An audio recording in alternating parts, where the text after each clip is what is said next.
नमस्कार, मैं हूं सुजाता सैनी और आप देख रहे हैं इंडिया स्पीक्स डेली। भारत की लाइट कैमरा एक्शन वाली विदेश नीति की पोल खुल गई है। इंडिया स्पीक्स डेली इसके विषय में बहुत लंबे समय से, लगभग 2 साल से ही सभी लोगों को बताता आया है, लेकिन मोदी सरकार की जो ये लाइट कैमरा एक्शन की विदेश नीति है, उसकी हालत इतनी खस्ता है कि विदेश में फंसे हुए जो भारतीय हैं उसका खामियाजा भुगत रहे हैं। अमेरिका में चुनाव जीतते ही ट्रंप प्रशासन ने जो अवैध भारतीय वहां पर थे उनको निकालना शुरू कर दिया। निकालना तो ठीक है, लेकिन जिस प्रकार से बेड़ियों में बांध करके, हथकड़ियां लगा करके सैन्य विमान के थ्रू उन्हें भारत में डिपोर्ट किया गया, वो बेहद ही निराशाजनक है। उसके साथ ही अभी हाल ही में प्रधानमंत्री का अमेरिका में दौरा हुआ। अमेरिका में जिस प्रकार से उन्हें रिसीव किया गया, ट्रंप उन्हें खुद रिसीव करने नहीं आए।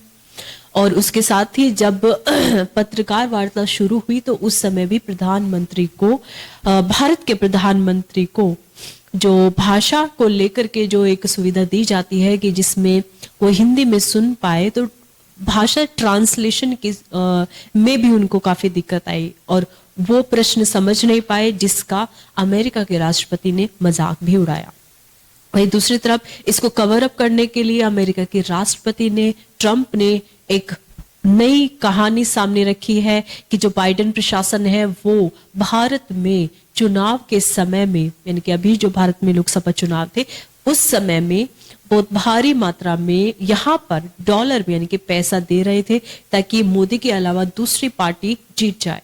तो ये एक स्टंट नजर आता है कि अमेरिका में फंसे हुए जो अवैध भारतीय हैं, जो अलीगल तरीके से वहां पे गए हैं, उनकी मुश्किलें अब और भी ज्यादा बढ़ गई हैं। लगभग 300 से अधिक लोगों को तो भारत में वापस डिपोर्ट कर दिया गया था, लेकिन अभी खबर सामने आई है कि 299 प्रवासियों को ट्रंप प्रशासन ने डिपोर्ट किया है और उन्हें उनके मूल देश भेजने की बजाय उन्हें पनामा भेज दिया गया है। अभी जो अवैध प्रवासी हैं इनको पनामा में भेजा गया, उनमें भारत के, चीन के, ईरान के और अफगानिस्तान जैसे देशों के यात्री हैं। तो भारत के जो नागरिक वहां पर पनामा में भेजे गए हैं अमेरिका के द्वारा, उनके बारे में पनामा सिटी में मौजूद पनामा, कोस्टा रिका और निकारागुआ देशों के भारतीय दूतावास ने डिपोर्ट हुए भारतीयों के संबंध में बयान जारी किया है। उन्होंने कहा है कि उन्होंने होटल में और अन्य जो रैन बसेरे होते हैं वहां पर भारतीयों के लिए रहने की, खाने की और स्वास्थ्य की व्यवस्था कर दी है। भारतीय वहां पर सुरक्षित हैं, लेकिन दूसरी तरफ वहां पर जो भारतीय फंसे हुए हैं उनका कहना है कि वो बहुत ही मुश्किल दौर से अभी गुजर रहे हैं। वो अपने देश, यानी कि भारत के विदेश मंत्रालय और साथ ही अपने परिवार और भारत सरकार से मदद की गुहार लगा रहे हैं। तो इसमें हमने अगर दैनिक भास्कर की रिपोर्ट की माने तो पनामा के जंगल में पिंजरे जैसे कैंप में 97 अवैध प्रवासी जो हैं वो फंसे हुए हैं। अब पनामा भेजे गए 299 प्रवासियों में से 97 पनामा सरकार ने कैंप में रात रात शिफ्ट कर दी है। इनमें बच्चे भी शामिल हैं और इन्हें घने जंगल में मौजूद सेंट विसेंट कैंप में रखा गया है। ये पिंजरे जैसा कैंप कोलंबिया की सीमा के करीब डेरियन में है। प्रवासियों के मुताबिक कैंप चिड़ियाघर जैसा दिखाया गया है। चारों तरफ ऊंची बाढ़ है और यहाँ घुटन होना आम है। प्रवासियों का मानना है कि हमें यहाँ ठूस दिया गया है। पनामा के उप विदेश मंत्री ने 97 लोगों को कैंप में भेजे जाने की पुष्टि की है। हालांकि उन्होंने दावा किया है कि कैंप में उन्होंने उन्हीं लोगों को भेजा है जो अपने देश वापस नहीं लौटना चाहते हैं। विदेश मंत्रालय ने इस पर कोई जवाब नहीं दिया है, उन्होंने इस पर कोई बयान नहीं दिया है। देखना यह होगा कि आने वाले समय में जो भारतीय प्रवासी जो अवैध रूप से अमेरिका गए थे और उनको, यानी कि अभी जो सूची जो 300 से ज्यादा, लगभग 335 लोग वापस आ चुके हैं। अभी जो है वो वहां पर फंसे हुए हैं, ये पनामा के अंदर फंसे हुए हैं। अमेरिका ने डायरेक्ट उनकी कंट्री में डिपोर्ट करने की बजाय उन्हें पनामा में भेज दिया है। पनामा के अंदर भी 97 लोगों को ऐसी जगह जंगल के अंदर कैंप में भेज दिया गया है जिन्होंने अपने देश वापस जाने से मना कर दिया था। तो इनमें सभी 3-4 कंट्रीज, जिनमें ईरान, चीन और अफगानिस्तान और भारत, इन सभी के लोग मौजूद हैं।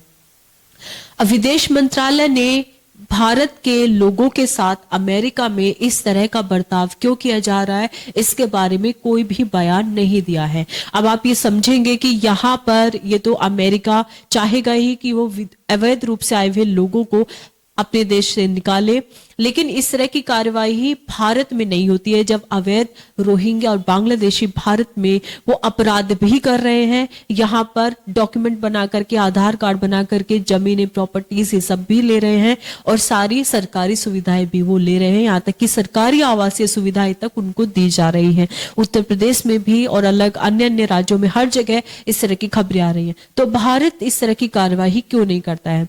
वहीं दूसरी तरफ चीन के जो अवैध प्रवासी हैं, उनके साथ अमेरिका ने इस तरह का बर्ताव नहीं किया है, लेकिन भारत के अवैध प्रवासियों को ठूस करके, उन्हें बेड़ियों में जकड़ के, और इनफैक्ट वहां के जो ऑफिसर्स हैं उन्होंने इनके वीडियोस बनाए बाकायदा कि किस तरह से वो बेड़ियों में जकड़े हुए हैं, हथकड़ी लगे हुए हैं और किस तरह से उन्हें विमान में ठूसा जा रहा है और वहां से भेजा जा रहा है, इसकी फोटो और वीडियोस भी निकाले हैं। तो ये खबर पर हमारी नजर बनी रहेगी। अमेरिका के साथ भारत के रिश्ते इतने खराब कैसे हो गए, इसके विषय में इंडिया स्पीक्स डेली आपको समय समय पर जानकारी देता रहता है और इस पर आपको आगे भी जानकारी मिलेगी। लेकिन 2 साल से जो हम कहते आए हैं कि भारत की जो विदेश नीति है, अमेरिका के साथ जो रिश्ते हैं, वो सिर्फ लाइट कैमरा एक्शन तक है, चुनाव जीतने तक है। मोदी और ट्रंप के रिश्ते अपने अपनी कंट्री में केवल चुनाव जीतने के लिए हैं।